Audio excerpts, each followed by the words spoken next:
Voltamos com o programa Médico da Família. Os acidentes de trabalho são a causa de morte de 2 milhões de pessoas por ano em todo o mundo. No Brasil, são registrados cerca de 700 mil casos de acidentes de trabalho todos os anos. Margarete, mais uma vez, muito obrigado pela sua presença. E eu que agradeço. O que são os EPIs e os EPCs? Equipamento de proteção individual, que é tudo aquilo que usa-se no colaborador. Tá? Um capacete, um óculos de proteção, luvas, que temos aí vários tipos para vários ramos de atividade, vários riscos. Tá? E os EPCs, que são os equipamentos de proteção coletiva. Como que nós podemos aí contemplar isso? Um extintor é um equipamento de proteção coletiva. Tá? Ele vai servir para nós finalizarmos um foco de incêndio e manter a segurança da equipe em si, grosseiramente dando exemplo. Tá? Um outro EPC, uma parede que tenha acústica, proteção acústica de um setor para o outro. Ela está protegendo não só o setor ao lado, como ela também está mantendo aquele foco do ruído elevado da atividade dentro de um determinado ambiente, onde só quem está ali, utilizando também EPIs, vai conseguir minimizar a exposição ao risco. Todo local onde existe trabalho, onde existe um trabalhador, tem que possuir os EPIs e os EPCs? Depende. Vamos para uma área administrativa, um escritório. Não há necessidade. O risco dele ali, o risco de um administrativo é um risco ergonômico. O que nós vamos ter que ter ali? Uma boa cadeira, com ajustes reguláveis, de acordo com a NR17. A altura da mesa, tudo contemplado dentro da norma regulamentadora que trata de ergonomia. Então, assim, não há necessidade de ter um EPI exclusivo para aquele profissional. Ele não tem riscos ali. Porém, se esse trabalhador ele é administrativo, mas ao mesmo tempo ele sai, desenvolve a tarefa dentro de um almoxarifado ou dentro de uma área de logística de transporte, onde ele tem que estar atuando no auxílio de carga e descarga de alguma mercadoria. Ele necessita das luvas, ele necessita talvez de um óculos de proteção, quem sabe? Então aí ele faz a necessidade de uso de um EPI. Você falou de NR17, é isso? NR17. O que vem a ser o NR17? A NR17 ela trata da ergonomia, porque na verdade é assim. A segurança do trabalho ela foi instituída em 1978. Então ela tem uma lei, a Lei 3.214, se eu não me engano, de 1978, que tem as normas regulamentadoras que regem todo esse âmbito. Eu costumo dizer que as NRs são a bíblia do técnico em segurança do trabalho, porque nela nós temos da 1, se eu não me engano, até a 35. E cada NR trata de uma área específica ou de um risco talvez específico. Insalubridade, periculosidade estão contempladas dentro da 15, dentro da 16. Quando falamos de CIPA, nós estamos falando de NR5. Quando falamos de adequação do posto de trabalho, estamos falando de ergonomia, NR17. Como que o trabalhador, ou mesmo o empregador ou a empresa, ela pode ter acesso a isso, essas normas? Bom, é fácil. Nós temos isso disponível nas redes, na internet. Não é difícil achar? Não, isso não é difícil.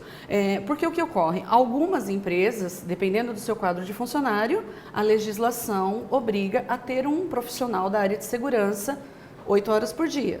Outras empresas não têm um quadro de funcionário tão extenso, não há necessidade da contratação. Aí entram assessorias, consultorias de segurança, de medicina ocupacional. Mas, enfim, mesmo assim, os recursos humanos da empresa é um setor que tem que estar antenado com essas legislações, com essas normas regulamentadoras. Então, na ausência de um técnico de segurança, um recursos humano bem equipado, bem antenado, ele consegue desenvolver uma atividade bem legal e bem segura. E quais são os critérios para se ter a obrigação de ter um técnico da segurança do trabalho? Aí tem várias definições, definições. Um exemplo, um hospital acima de 50 pessoas, ele tem que ter um técnico. Uma indústria, dependendo do seu ramo de atividade, acima de 100. Então, isso tudo está contemplado dentro da NR4. Certo. Dentro das empresas existem as chamadas CIPAs. Sim. O que elas são e como que elas funcionam? Os nossos braços e os nossos olhos e as nossas pernas dentro da segurança do trabalho. A CIPA nada mais é que uma comissão, né, de prevenção de acidente, e ela é contemplada para todas as empresas que têm funcionário registrado. No caso de uma empresa que tenha um colaborador registrado, tem que ter esse um colaborador tem que ser cipeiro.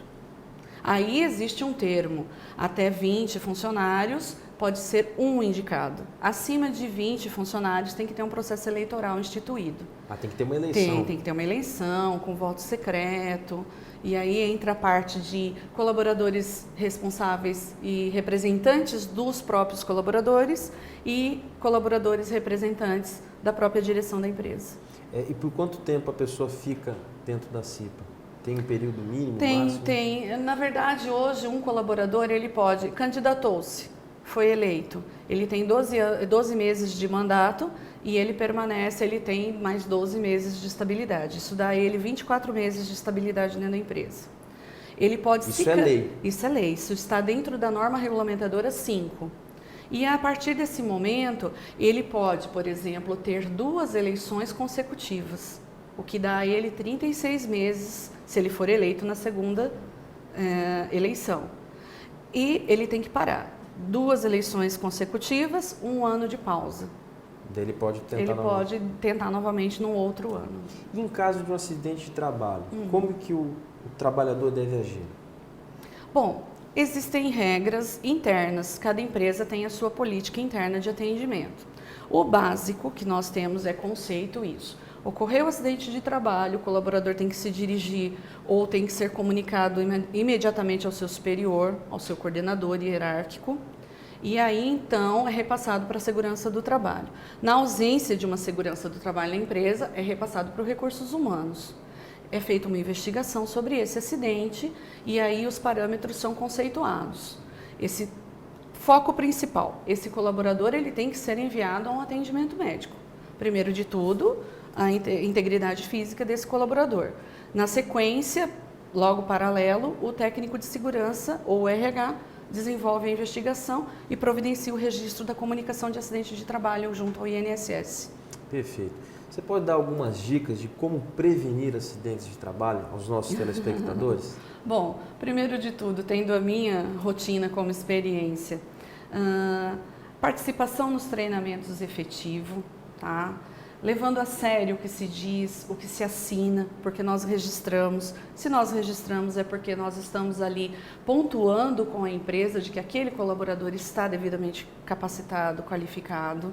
Então tem que seguir, procurar seguir o máximo. A sua atenção, a falta de atenção, procurar estar antenado. Quando está dentro do seu trabalho, foca naquilo que está fazendo. Ainda mais se estiver numa área de risco, numa atividade de risco. Quando nós falamos dentro de uma empresa administrativa, não corra, caminhe pelos corredores. Nós não estamos brincando. Muitas vezes falam, o técnico de segurança ele é uma pessoa negativa, ele é extremamente apático ou coisa parecida. Só pensa no pior. Fica pegando no pé. Não é isso. Nós trabalhamos na prevenção. O nosso intuito, o nosso sonho de consumo como profissional é trabalhar na prevenção e não na correção. Então não adianta nada eu estar aplicando treinamentos, a empresa disponibilizando os EPIs, adequando os setores com os seus EPCs, dando toda o know-how, a oportunidade para o colaborador ter um ambiente laboral com a QVT, qualidade de vida no trabalho, se o colaborador mostra resistência ou se o colaborador se julga um super-homem, vamos dizer assim, uma super-mulher, isso jamais vai acontecer comigo, isso não existe. Margarete, muito obrigado pela sua explanação, foi bastante esclarecedor para nós. Muito bom estar aqui. Se você tem críticas ou sugestões de temas, fale com a gente. O nosso e-mail é medicodafamilia@hotmail.com. Se você preferir, envie uma carta para a Rua São Paulo, número 1910, no bairro Vila Gomes. O CEP é o 79.022-140. Ou entre em contato pelos nossos telefones, o 3326-4434 ou 3044-7277 ou pelo celular 9816-1648. E se você perdeu algum programa ou quer revê-lo, acesse o nosso site www.programamedicodafamilia.com.br. Desejo a você uma ótima sexta-feira e um maravilhoso final de semana. Na segunda-feira eu espero você para mais um programa Médico da Família. Lembre-se, o nosso compromisso é levar até você informação de qualidade. Até lá!